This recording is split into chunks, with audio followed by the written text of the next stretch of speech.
Добар ден, пријатели, и добро дојдовте во уште едно издание од рубриката Прашања и одговори со Јосиф. За денеска поставените прашања бројат 9, но издвоивме 5 од нив кои што сметам дека секој од вас е добро да ги слушне и мислам дека ќе ви донесат вредност. 4 од нив се поставени на Инстаграм и секој од вас кој што сака да неговото прашање му биде одговорено, може да ги користи сите канали кои што може да ги видите до мене и нормално еден од нив може да биде и телефонските броеви на Телма. Последното практично прашање денеска го имаме поставено телефонски од Телма. Како и да е,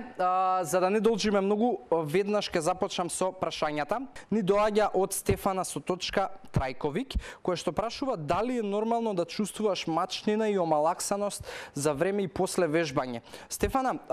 во трката, кај многу девојки во трката под подобар изглед, настојувате да вежбате, а при тоа да се трудите да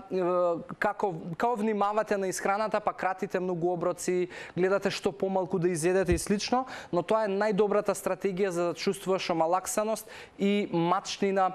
за време и после вежбање. Во принцип, немањето на енергија и во текот на денот и за време на вежбањето е последица поради тоа што телото нема доволно хранлива вредност и гориво за да може да ги обслужи твоите побарувања. И во принцип човек кој што е физички активен и те како треба дополнително да збогати својата исхрана, затоа што си свесна дека при вежбање дополнително телото троши и протеини, и јаглехидрати, и електролити, значи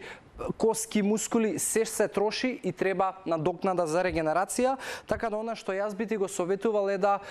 се запрашаш како ти изгледа исхраната, дали имаш појадок, дали си во ред со редовноста на оброците и она што го приметувам дека го имаш кај себе е стравот од храната, значи немој да имаш страв, храната воопшто не ти е непријател, напротив, гледај што повеќе да ја збогатуваш својата исхрана и да не кратиш од тоа што на твоето тело му е неопходно.